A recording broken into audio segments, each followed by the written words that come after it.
बहनों की लालची भाभी। करिश्मा, रेशमा और मनीषा 3 बहनें हैं। उनका एक भाई भी है, मयंक। मयंक अपनी बहनों को बहुत प्यार करता है, लेकिन मयंक की पत्नी सविता इस मामले में मयंक से बिल्कुल ही अलग है। वो अपनी ननदों का जितना बुरा कर सकती है उतना बुरा करती ही रहती है और अपनी ननदों पर हुक्म भी चलाती है। करिश्मा, करिश्मा, तुमने अभी तक नाश्ता नहीं बनाया? तुम्हारे भैया को ऑफिस जाने में देर हो रही है। हाँ भाभी, बस अभी बनाती हूँ। करिश्मा, तुम ये ढीलापन छोड़ दो। कल को पराए घर जाना है। वहाँ अगर तुम इस तरह से काम करोगी तो लोग क्या कहेंगे कि माँ ने और भाभी ने कुछ सिखाया नहीं। और तुम्हारी दोनों बहनें कहाँ हैं? रेशमा मार्केट गई है और मनीषा सो रही है। क्या? सुबह के 8 बज रहे हैं और ये महारानी अभी भी सो रही है? ये कहते हुए सविता अपनी सास दुर्गा देवी के पास जाती है। माँ जी, देख रही हो अपनी बेटियों के तौर तरीके? क्या हुआ बहू, सुबह सुबह क्या कर दिया मेरी बेटियों ने? अरे एक तो अभी अभी उठकर किचन में गई है, दूसरी सुबह सुबह बाहर चली गई और तीसरी अभी तक सो रही है। क्या करूं मैं इन तीनों का, मैं तो परेशान हो गई हूँ। जा जाकर उठा उसे और रेशमा से मैं बात करती हूँ। सविता सीधा मनीषा के कमरे में जाती है और उससे कहती है, महारानी जल्दी उठो, सूरज सर पर आ गया है। भाभी थोड़ी देर और सोने दो ना, मैं रात को लेट सोई थी। वो क्या ना, यूनिट टेस्ट चल रहा है। शराफत से उठती है या नहीं, या फिर पानी की भरी बाल्टी डालूं तेरे ऊपर? नहीं नहीं भाभी, मुझे बिस्तर में नहीं लाना, उठती हूँ मैं। मनीषा जल्दी से उठकर बाथरूम में चली जाती है। सभी आराम से बैठकर नाश्ता कर रहे होते कि तभी रेशमा बाजार से हाथ में सामान लिए आ जाती है। रेशमा को देखते ही सविता उस पर बरस पड़ती है। लो, आ गई महारानी। ऐसा भी क्या सामान लाना था जो सुबह आंख मलते ही बाजार की तरफ रवाना हो गई? भाभी, कल आप ही तो देख रही थी कि घर का सारा सामान मुझे ही लाना पड़ता है। घर में किसी को भी किसी काम से कोई लेना देना नहीं है। अब मैं बाजार जाकर सामान ले आई तो आपको इस बात से भी तकलीफ हो रही है? देख रही हो माँ जी, अपनी बेटी की जुबान कैसे से भी तेज चलती है। और मयंक, आप तो कुछ कहेंगे नहीं अपनी लाडली बहन को। रेशमा, अपनी भाभी से ऐसे बात नहीं करते। चलो माफी मांगो। भैया, मैं क्यों माफी मांगू?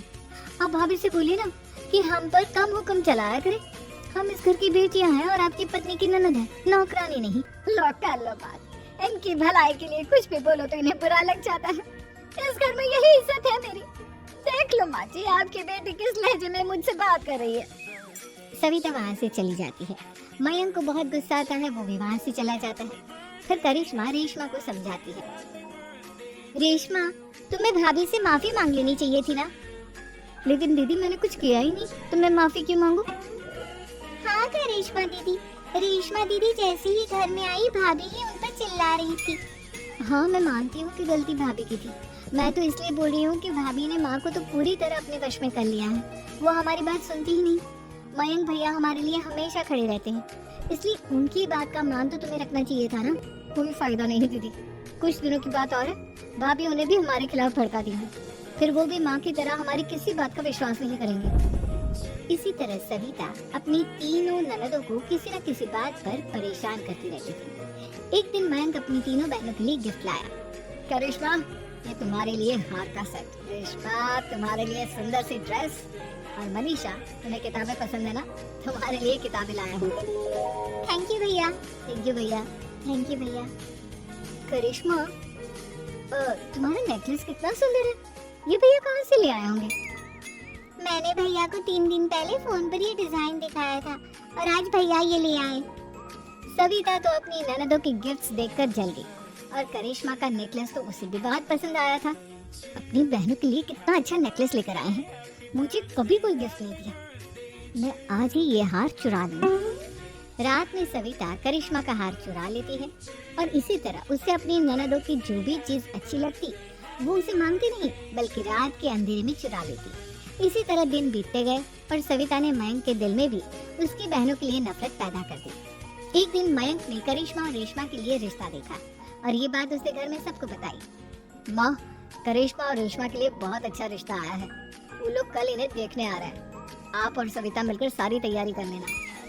ये सुनकर करिश्मा और रेशमा खुश हो जाती है, लेकिन सविता सोचती है, अगर इन दोनों बहनों की शादी हो गई तो घर और बाहर का काम कौन करेगा? मनीषा तो एक नंबर की कामचोर है, उससे तो किसी बात की उम्मीद लगाना ही बेकार है। मुझे इस शादी को रोकना होगा।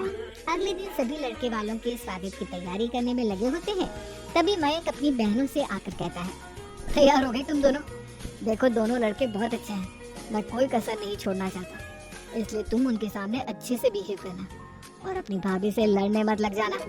करिश्मा, तुम वो नेकलेस पहन लो ना जो मैं तुम्हारे लिए लाया था। भैया मैं बहुत देर से वो नेकलेस ढूंढ रही हूँ लेकिन मुझे मिल ही नहीं रहा। क्या तुमने नेकलेस खो दिया? तुम्हें पता भी है वो कितना महंगा था?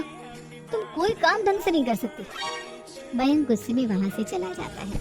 थोड़ी देर बाद लड़के वाले भी आ जाते हैं। वो दोनों बहनों को पसंद कर लेते हैं और रिश्ता पक्का हो जाता है। लेकिन सविता के दिमाग में तो कुछ और ही खिचड़ी पक रही थी। वो पंडित जी के पास करिश्मा की कुंडली लेकर जाती है और उन्हें पैसे देकर करिश्मा की कुंडली बदलवा देती है। जब लड़के वालों के पास करिश्मा की कुंडली जाती है तो वो दुर्गा को फोन करते हैं। बहन जी, हमने करिश्मा की कुंडली अपने पंडित जी को दिखाई थी। आपकी बेटी की कुंडली नहीं बल्कि दोषों का पिटारा है। देखिए मैं और मेरे पति इन सब बातों में बहुत विश्वास करते हैं, इसलिए हम आपकी बेटी से अपने बेटे की शादी नहीं करा सकते। इस तरह करिश्मा का रिश्ता टूट जाता है और सभी घर वालों को बहुत दुख होता है। अब कविता सोचती है, चलो करिश्मा का तो रिश्ता टूट गया, अब रेशमा का भी रिश्ता तोड़ना है। क्या करूं? अब सविता आवाज बदलकर किसी अननोन नंबर से रेशमा के होने वाले ससुराल में फोन करती है। हेलो, मैं कौन हूँ कौन नहीं ये आपके लिए जानना जरूरी नहीं, बस इतना सुन लो कि रेशमा का 2 साल से किसी के साथ अफेयर चल रहा है। बस रेशमा का रिश्ता तोड़वाने के लिए सविता का इतना कहना काफी था। अब रेशमा का भी रिश्ता टूट गया। मयंक और दुर्गा देवी ने रेशमा को खूब खरी खोटी सुनाई और उससे बार बार उस लड़के के बारे में पूछने लगे। आप दोनों मुझे क्यों परेशान कर रहे हो? अरे कोई लड़का होगा मेरी लाइफ में तो मैं बताऊंगी ना, जब कोई है ही नहीं तो कहाँ से लाऊं मैं कोई लड़का? तेरे होने वाले ससुराल वालों को फोन किसने किया था? माँ मैं नहीं जानती किसने फोन किया था, मैं सच कह रही हूँ। मैं तो पहले ही कह रही थी इसकी लगाम खींच कर रखो, लेकिन मेरी सुनता ही कौन है? आप चुप रहिए भाभी, ये सब आपका ही किया धरा है। अब तीनों बहनों को विश्वास हो जाता है कि ये सब उनकी भाभी ही कर रही है। तीनों बहनें अपनी भाभी को सबक सिखाने के लिए एक वकील कर लेती है और घर में हिस्सा मांगा। देखो भैया, माँ बाप की जायदाद में जितना बेटों का हक होता है उतना ही बेटियों का, इसलिए इस घर के 4 हिस्से होंगे और हमें अपना हिस्सा चाहिए। मैंने तुम्हारे लिए क्या क्या नहीं किया और तुम इस घर में हिस्सा मांग रही हो? भैया आप और माँ हम बहनों की कोई बात नहीं सुनते हो और भाभी हमारी शादी नहीं होने देगी क्योंकि उन्हें लगता है कि आप हमारी शादी में ज्यादा पैसा लगाओगे और उन्हें हम जैसी फ्री की नौकरानी कहाँ मिलेगी। तो हम भाभी के साथ तो रह नहीं सकते, हम बहनों को अपना हिस्सा चाहिए। अरे तुम्हें शर्म आनी चाहिए अपने भाभी पर ऐसा इल्जाम लगाते हुए, वो तुम्हारे बारे में कितना सोचती है। हाँ माँ, भाभी हमारे बारे में बहुत सोचती है, दिन रात बस यही सोचती रहती है कि किस तरह से अपनी तीनों ननदों को परेशान करूं और कभी मुझे पढ़ने भी नहीं देती। दोनों बहनों का रिश्ता भी तो इन्होंने ही तोड़वाया है और रात में हमारे कमरे में आकर हमारी चीजें भी चुराती है। इसी तरह सविता की तीनों ननदें अपनी बात पर अड़ी रही। अब कोर्ट में तारीख भी शुरू हो गई। जब सविता को लगा कि उसकी तीनों ननद इतनी आसानी से नहीं मानने वाली, तो उसने अपने पति और सास को सारी सच्चाई बता दी और अपनी तीनों ननद से माफी मांगी। मयंक और दुर्गा को भी अपनी गलती का एहसास हो गया। अब सविता खुद करिश्मा और रेशमा के लिए अच्छा रिश्ता ढूंढती है और उनकी शादी करवाती है।